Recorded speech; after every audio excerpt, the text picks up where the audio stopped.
This is a very special swimming lesson. Mother beaver and one of two new babies. It's the first family of wild beavers caught on camera in England and Wales for more than 400 years. The first sign an extinct species is back and breeding. You can see the teeth marks.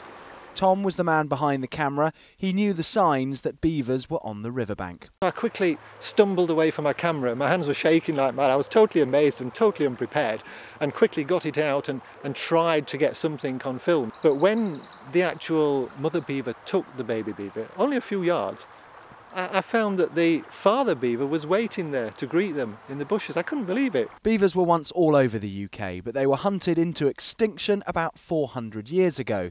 It's thought there are 9 adult beavers in this new community, plus the young ones, which are called kits. They're nocturnal though, so you'll only spot them yourself if you're very lucky and up very early. But where did they come from? Well, they could either have escaped from captivity onto a riverbank like this at Otterton, or they could have been placed here deliberately by somebody who wants to bring the beaver back to this part of Britain. And experts say we will probably never know.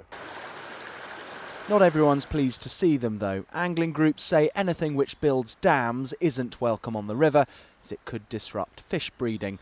But Mark says that's nonsense. The new beavers are part of a 5-year trial he's looking after. Because they create these dams, they create ponds, they change the flow of watercourses, they benefit species like amphibians. You get a whole load of new amphibian populations.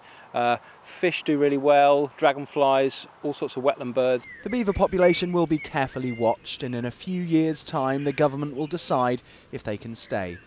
In the meantime, the question no one seems to be able to answer is why the place the beavers chose for their comeback was the River Otter.